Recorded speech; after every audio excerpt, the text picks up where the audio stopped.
What is going on, guys? In today's video I will show you the best Torment Warlock build in last Epoch Season 2. So in this guide I will give you a quick overview of the setup. Then I will explain what skills and upgrades should you focus on. Then as well we'll see what is the best gear and how to get it for the endgame. And then finally we will go over the passive tree, stats, your skill rotations, and even what idols and blessings should you use. So we would be able to get the highest damage possible and much more.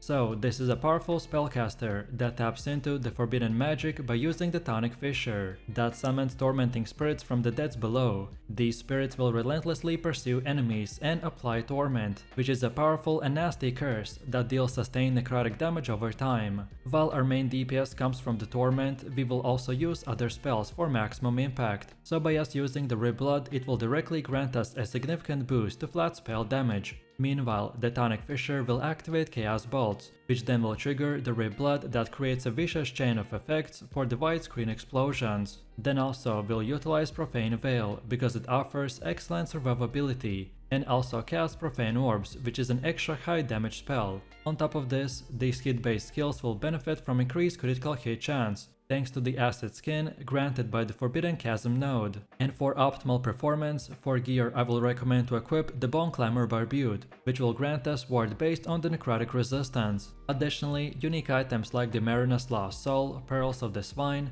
and the Twisted Heart of the Onkeros will play a major role in pushing our build to its maximum potential. So let's start off with our skills, and we are centering our build around the Tonic Fissure, with these type of nodes invested. So this skill will summon spirits that inflict torment, serving as our main damage source. We've chosen nodes like the Twisted Waves to stack necrotic resistance and give us a massive damage boost. Then we get the Grim Tide, which is a key here too, as it converts generic critical strike multiplier into more damage modifiers. Then also we are proccing Chaos Bolts through the Chaotic Rupture, which makes the Forbidden Chasm node essential to apply Acid Skin. And finally we pick up Acid Bane to gain critical strike chance on all hit-based spells. Then our second skill is the Rib Blood, that is used primarily as a mana filler and an excellent secondary damage source. We are using nodes like the Arcane Absorption, which gives us solid ward through its blood orbs. Then also we've taken the Arcane Fortress, which converts those healing orbs into the ward instead of health. And to push ward generation even further, we are investing into the cleansing and the hematology, which maximizes the value of the orb even more. Then our third skill in this setup is the Profane Veil, which is a channeled ability which offers powerful offensive and defensive buffs.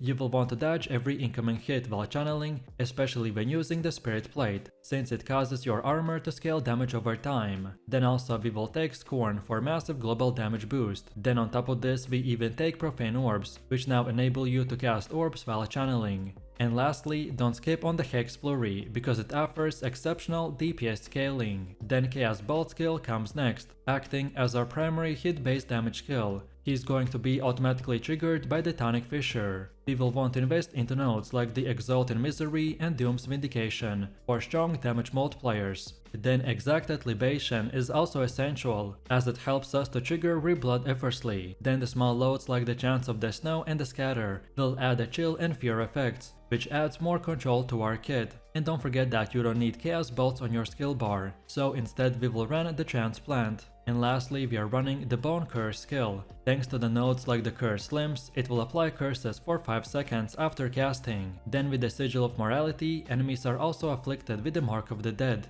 and we will gain bone armor through the Marrow Teeth. And on top of it, since we're equipping Pearls of the Swine Amulet, we are also benefiting from the Decrepify effect, which is layered into this skill to boost its effectiveness to the brim. Next up we got the passive tree, and this is how it look like in the Acolyte category. We mainly went with nodes that gives us more armor, increased intelligence and necrotic resistance, then ward gain and ward retention. Then next we got our Leech category, and here we mainly want to invest into more intelligence, increased mana regen, more health, increased necrotic damage, and spells damage now leeches as life. Some of our nodes will decrease our health, so we'll negate these negative effects. And then finally we are also heavily investing into the Warlock category with all of these points allocated like this. So we want to go big on increased mana regen, more intelligence, more health and armor, then less damage taken and more damage done while channeling, then also more chance to double our damage and increased cast speed. Next up we also got the Weaver tree, and as I'm still experimenting so it's not fully done, but for right now this is the most optimal way to build it for pretty much most of the builds. So we start right here, then go like this, then pretty much keep making this type of circle and then end it at around this point.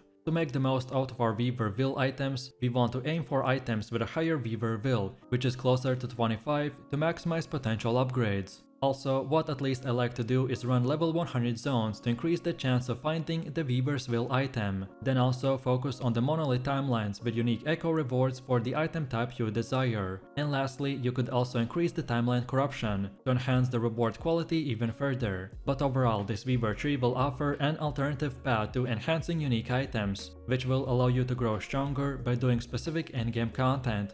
Next up we got the idols, and this is how it should look like. So we are using two size 3x1 heretical grand bone idols, with modifiers like the curse spell damage, necrotic resistance, increased armor, and ward decay threshold. Then also we got two more size 4x1 heretical ornate bone idols, with increased duration for profane veil, necrotic resistance, increased cooldown recovery speed, and increased movement speed. Next we have one size 2x1 humble weaver idol with necrotic penetration, minion necrotic penetration, and just necrotic resistance. Then also we got two size 1x1 small weaver idols with necrotic penetration and necrotic resistance. And lastly we got one size 1x2 stout weaver idol with a health gain on kill, increased health, increased damage over time, and chance to apply frailty on a hit.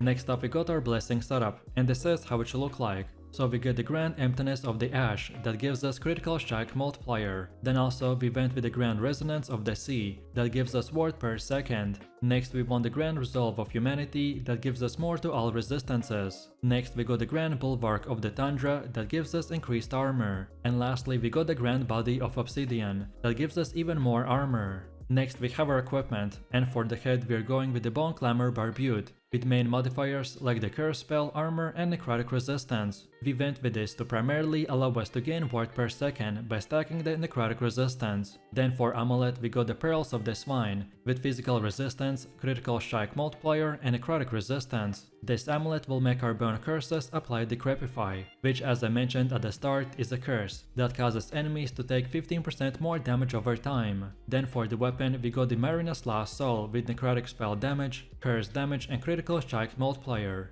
This weapon has great DPS, and with tier 7 critical strike multipliers we will boost it even more. Then for chest we got the Immortal Regalia with armor, more levels to Ketanic Fissure, and more necrotic resistance. Then for offhand we got the Opulent Focus with increased cast speed, necrotic and elemental resistance, and critical strike multiplier. Next we got the Flames of the Midnight Ring with the ward decay, intelligence, and necrotic resistance. We mainly went with this one because it gives us a 20% movement speed buff and an additional necrotic penetration. While for the belt we have the Chains of the Uleiros with mana, potion slots, necrotic resistance, and increased cooldown recovery. Then also we got the second ring called the Ivory Ring with increased mana regen, intelligence, necrotic resistance, and ward. Then for the gloves we have the Eternal Gauntlets with armor, increased cast speed, and more intelligence. Then for boots we got the Vinos Chariot with armor, increased movement speed, and more to all resistances. And mainly this gives us 40% multiplier to the Profane Veil.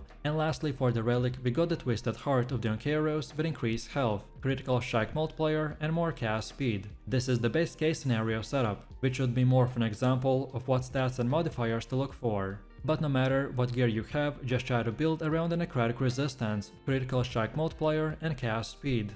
And now finally we've come to the gameplay, and I will show you two different rotations, so one for general AoV farming and the other one for single target / against bosses. So first up we got our AoV rotation, and for this one we want to start the fights by applying the Bone Curse, by hitting the enemies with the cursed limbs, then keep spamming the Red Blood to restore mana and ramp up your damage. Then next cast Ketanic Fissure regularly to spread torment across enemies. Then when facing bosses or tougher targets, make sure to land the initial strike of the Ketanic Fissure to trigger our Acid Skin. Then next channel the Profane Veil for near invincibility and for increased damage, and to fire off profane orbs while holding the channel. Then next use Transplant for quick repositioning, And lastly, as you move through the echoes, let most of your automatic effects, like the damage over time and trigger procs, eliminate the rest of the weaker targets. And then second, we got bossing, which to be honest I've already covered a little bit in the first rotation. But to basically summarize it, then this time we want to start the fights by keeping all of our buffs active and making the most out of them while they're up.